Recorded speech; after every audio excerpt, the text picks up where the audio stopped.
नंदी का दर्शन किस किस ने करा है शंकर जी के मंदिर में? जम के हाथ उठाओ जरा, दिखना तो चाहिए। नंदी का दर्शन करा है शिव जी के मंदिर में? ठीक है। नंदी जी के गले में घंटी का दर्शन करा है? अरे बोलो तो जम के आओ। ठीक है। अब शंकर भगवान अंदर बैठे हैं, नंदी बाहर बैठे हैं, मौन होकर बैठे रहे। नंदी को घंटी की क्या जरूरत है? क्या जरूरत घंटी की? कान शिव है, शंकर हैं, मौन होकर बैठे रहे। पर नहीं, नंदी के कान में जैसे ही शिव भक्त जाकर कहता है कुछ भी, लोगों को लगता है पत्थर का नंदी क्या घंटी बजाएगा, हम हाथ से घंटी बजाएंगे तो घंटी बजेगी। पर जब शिव भक्त शंकर के मंदिर में जाता है, शंकर को जल चढ़ाकर शिव जी से अपने मन की बात कहकर नंदी के पास में आकर बैठता है ना, और जब अपने मन की कामना कहता है बाबा बड़ा दुखी हूं, मेरे शरीर में ये रोग हो गया है, बहुत कष्ट का जीवन चल रहा है दातार, नंदी के गले की जो घंटी है वो बाबा के लिए, लोग समझते हैं कि पत्थर की घंटी है, नहीं बजती, पर वो हृदय की घंटी से नंदी बजा देता है, शंकर तक हमारी बात को पहुंचा देता है और शिव हमें स्वीकार कर ले, शिव स्वीकार कर शंकर।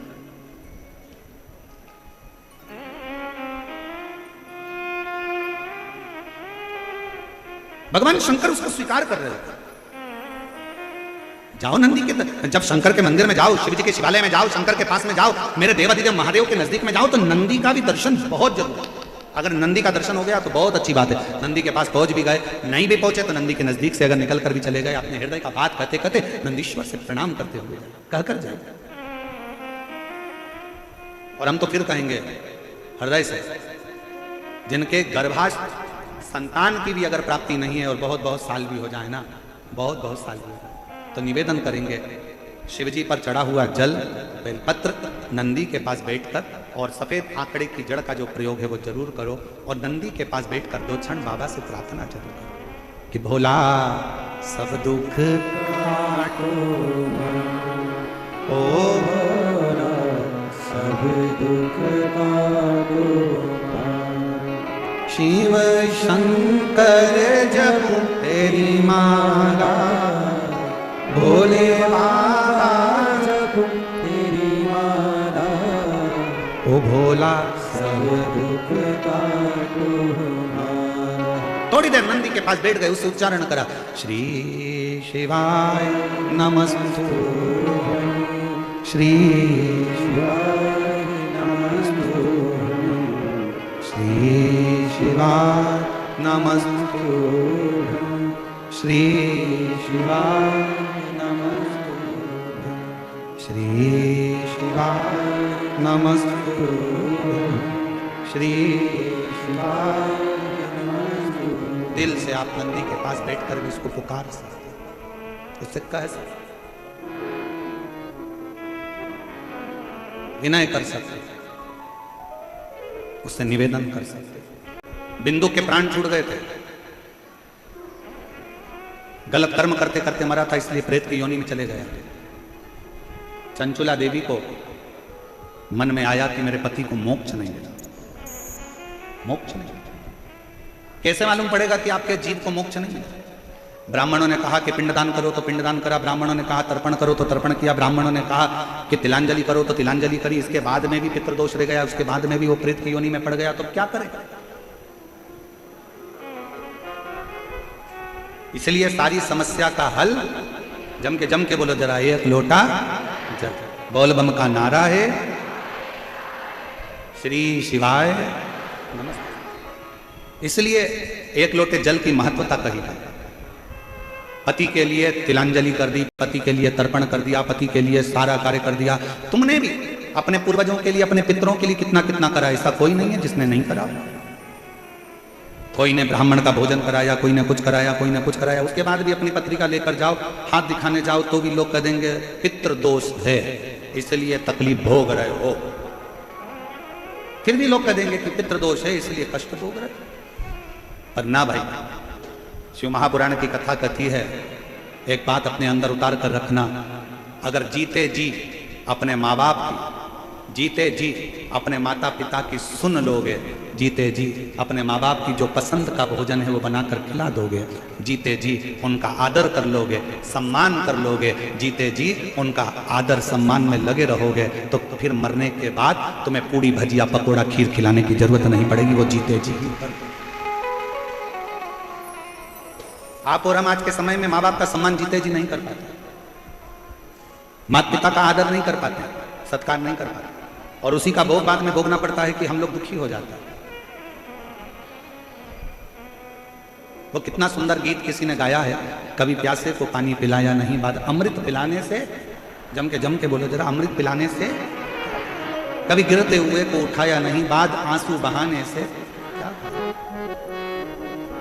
मैं मंदिर गई, पूजा आरती की, कभी माँ बाप की सेवा करी ही नहीं, फिर पूजा रचाने से कौन सा लाभ?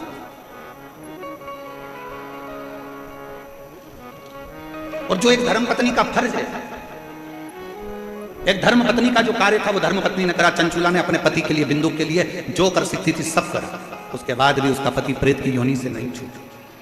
अब फिर निवेदन जो हमने पहले कथा में कहा था आज फिर करें, तुम्हारी घड़ी खराब हो गई, कपड़े वाले की दुकान पे जाके सुधर जाएगी क्या? अरे जम के तो बोलो, उधर से आवाज आना चाहिए, सुधर जाएगी? नहीं। घड़ी खराब हो गई, बर्तन वाले की दुकान पर ले जाओ, सुधर जाएगी? इधर वाले बोलो जम के जरा, नहीं सुधरेगी। घड़ी को कहां ले जाना पड़ेगा? घड़ी वाले की दुकान पर। और घड़ी वाला है कौन? घड़ी वाला एक ही है जिसने पल, घड़ी, नक्षत्र, समय बनाया, उसका नाम काल अधिपति महाकाल है। शंकर के शरण में जाना चालू कर दो, घड़ी सुधर, समय सुधरेगा, समय सवरेगा। आप शिव के पास जाओ तो सही, आप शंकर के पास एक लोटा हाथ लेकर गए, मेरा भाग्य देखकर बता दो, इस हाथ में एक लोटा जल पकड़ाओ, अपने घर से निकलकर शंकर के मंदिर तक जाओ। जितने कदम चलकर तुम शंकर के मंदिर तक जाओगे, जितने कदम चलकर तुम शिव के दरवाजे तक पहुंचोगे, उतने अश्वमेध यज्ञ अपनी जिंदगी में कर लोगे, उतने पाप अपने जीवन के समाप्त कर लोगे और भगवान के करीब में जाओ। तो पहले आप पहुंचे ही नहीं उसके पास में और मन में सोचे कोई महाराज ऐसा मिल जाए मुझे, नीचे से ऐसी भभूति फेंक दो और हंडा निकाल कर देते, अरे महाराज ऐसा जमाने में कहीं का मिल जाए तो सियोर वाले महाराज को भी बता देना, हम भी वहीं पहुंच जाएंगे। फिर यहाँ काहे को मेहनत करने आए? परिश्रम करिए, कर्म करिए, लगनता रखिए, मेहनत करिए। दुनिया में किसी की सामर्थ्यता नहीं है कि आपके भाग्य को कोई पलट दे, उसकी सामर्थ्यता केवल आपके पास में है। आप अपने भाग्य को पलट सकते हो, पलट सकते हो। वो शिव है, वो कालाधिपति शंकर है। अपने भक्तों का दुख वो देख नहीं सकता है, दुख नहीं देख सकता है, इसीलिए तो उसने कथा के पहले दिन पानी गिरा दिया, ठंडा कर दिया, दूसरे दिन भी छाया बनाकर रखा, तीसरे दिन भी छाया बनाकर रखा। वो शंकर है, मेरे शिव भक्त रोडों पर बैठे हैं, उसके लिए छाया मुझे करना कौन करेगा? वो शंकर, वो त्रिकालदर्शी, वो कैलाशी, वो अविनाशी, वो त्रिपुंडधारी, वो त्रिशूलधारी, त्रिनेत्रधारी है। उसके आगे सब शून्य है, वही एक मूल है, वही है।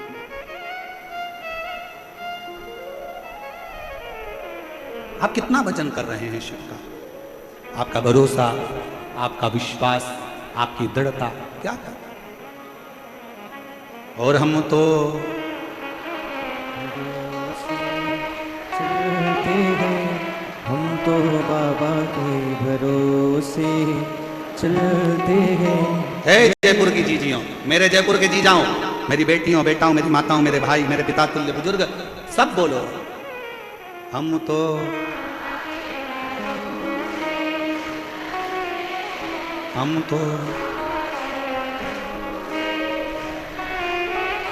डमरू वाले के भरोसे चलते हैं, काशी वाले के भरोसे चलते हैं, हम तो बाबा के भरोसे चलते हैं। ये दुनिया वाले जलते हैं, ये दुनिया वाले जलते हैं, काशी वाले के भरोसे चलते हैं। हम उसके शरणागति में पड़ जाए। चंचुला देवी का चित्त, चंचुला देवी ने सारा अनुष्ठान कर दिया पर पति को प्रेत योनि से मुक्त ना कर पाई, मुक्त ना कर पाई। पूरी सामर्थ्यता चंचुला देवी ने जो बन सका सब कर दिया। आखिरी में गोकर्ण क्षेत्र में चंचुला देवी पहुंच गई। वहां एक बुजुर्ग बैठा हुआ था। कौन था बूढ़ा? ये शिव महापुराण में वर्णन नहीं किया कि बुजुर्ग कौन था, पर चंचुला देवी गोकर्ण क्षेत्र में जब पहुंची, पहुंचकर वहां भ्रमण करती करती गोकर्ण क्षेत्र में उसकी आंख से आंसू ढल गया, नैनों से नीर बह रहा था, आंसू गिर रहे थे। जब आंसू गिरे, एक बुजुर्ग ने उसको इशारा कर कर बुलाया, आवाज दिया, ए बहन, ए जीजी, ए बहना, इधर तो आओ। बुजुर्ग के पास चंचुला देवी पहुंची, हाथ जोड़ निवेदन करा, बाबा जी आपने मुझे बुलाया, बेटी तुम भूखी लगती हो, कुछ भोजन करोगी?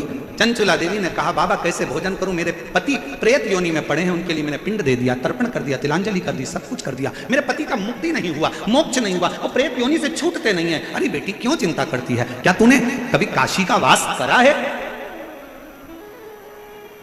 क्या तूने कभी काशी का वास करा है? नहीं, मैं काशी नहीं गई। चंचुला देवी को बाबा ने बिठाया और मुख से बुलवाया, नंदन वन का वो क्षेत्र, काशी को कहते थे नंदन वन, नंदन वन के क्षेत्र का स्मरण करो। चंचुला 5 बार मुख से काशी काशी काशी काशी काशी काशी कहो। चंचुला ने जैसे काशी कहना प्रारंभ करा, मन में काशी बैठ गई और मन में आया कि अब मैं तुरंत यहां से काशी जाऊंगी। चंचुला बाबा को प्रणाम करी। कौन आया था मार्गदर्शन करने के लिए, कौन बैठा था? अभी कथा में कहा था, भगवान कृष्ण ने युद्ध नहीं लड़ा, भगवान कृष्ण ने सारे शस्त्र दे दिए, सारी सेना दे दी, मैं युद्ध नहीं लड़ूंगा, याद रखना, मैं केवल मार्गदर्शन करूंगा। और शंकर रूपी गुरु होता ही ऐसा है, वो केवल मार्गदर्शन कर कर तुम्हें मंजिल तक पहुंचा देता है, उन्नति की ओर बढ़ा देता है। आपका विश्वास मूल है, सर्वप्रथम है आपका भरोसा। आज यहां किसके भरोसे पर आए? सियोर वाले महाराज के भरोसे पर, समिति के भरोसे पर, किसी दूसरे के भरोसे पर नहीं। यहां कथा सुनने के लिए उस देवाधिदेव महादेव के भरोसे पर आए हो कि मेरा शंकर है। उसकी आश्रितता, उसका भरोसा। और दुनिया पर भरोसा करोगे तो एक दिन टूटने वाला है। मेरे शंकर पर अगर भरोसा करा तो वो छूटने वाला नहीं है। किसी व्यक्ति पर भरोसा नहीं करना। सियोर वाले महाराज पर तो बिल्कुल भी भरोसा मत करना, रत्ती भर भी मत करो। अब तो उस पे करो जिस पे सियोर वाला महाराज भी भरोसा करता है, तो भरोसा टूटने वाला नहीं।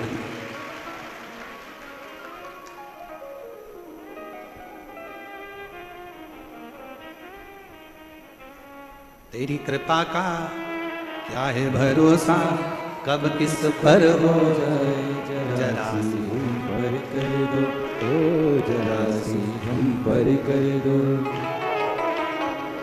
जिस पर भी हो गई। गाएंगे नहीं, बैठे बैठे बोलो जरा, तुम्हारी आवाज यहां तक आना चाहिए हो। तेरी कृपा का क्या है भरोसा, कब किस पर हो जरा सी हम पर कर दो, जिस पर भी हो गई तेरी करुणा कृपा वो भव पार हुआ, भव पार हुआ। पापी हो चाहे जितना उसका भी बाबा उद्धार हुआ, उद्धार हुआ। गिद्ध अजामिल गणिकार तारे, गिद्ध अजामिल गणिकार तारे, अब है हमारी बारी थोड़ी सी हम पर कर दो, जरा सी हम पर कर दो। तेरी कृपा का क्या है भरोसा, कब किस पर हो जाए जरा सी हम पर कर दो। बस थोड़ी सी, ज्यादा नहीं। कृपा की ना होती जो आदत तुम्हारी, तो सुनी ही रहती अदालत तुम्हारी। गरीबों के दिल में जगह तुम ना पाते, तो किस दिल में होती इबादत। चंचुला देवी ने काशी में प्रवेश किया, एक ब्राह्मण के चरणों में जाकर नमन किया। बाबा, पति प्रेत योनि में पड़ा है, उसकी मुक्ति नहीं, और मैं उसकी धर्म पत्नी हूं, और बड़ी मैं भी कहलाने को तो गलत ही कहलाऊंगी, क्योंकि पापी का संग देवे तो पापन हो जाता। पर आप कृपा करोगे तो जरूर मेरी मुक्ति होगी। चंचुला देवी शिव महापुराण की कथा को श्रवण करने के लिए बैठी थी, और कुछ देर बैठने के बाद वो जब गई, गंगा नदी का जल लेकर माँ गंगा से विनय कर कर आ रही थी कि पांव फिसला, प्राण छूट गए। शिव धाम में, कैलाश में माँ पार्वती जी की सहेली मौन रहती, एकदम चुप, कुछ बोलती नहीं, कुछ कह नहीं पाती, मौन। पार्वती जी ने पूछा कि चंचुला, तू शंकर के धाम में है, शिव के धाम में आने के बाद तो मौन रहा ही नहीं जाता। शिव के धाम में तो यहां तक वर्णन किया गया कि जिसको भगवान ने जिभ्या नहीं दी हो, तो 2 हाथ की ताली का नाद भी अगर वो 3 बार कर लेता है तो बाबा उन पर करुणा कर देता है। यहां तक शिव पुराण कहते हैं। जिसके नेत्र नहीं है वो भी शिव महापुराण की कथा को अगर श्रवण कर कर कोई आ रहा हो, शंकर के मंदिर से कोई आ रहा हो, उसका स्पर्श हो जाता है तो शिव कृपा कर देता। जिसकी श्रवण शक्ति नहीं है, अगर कोई भूलवश भी कथा के मंडप तक भी पहुंच जाए, मंदिर देवालय शिवालय तक भी पहुंच जाए, तो शिव कृपा कर देता है। और तुम चुप बैठी हो शंकर के धाम में।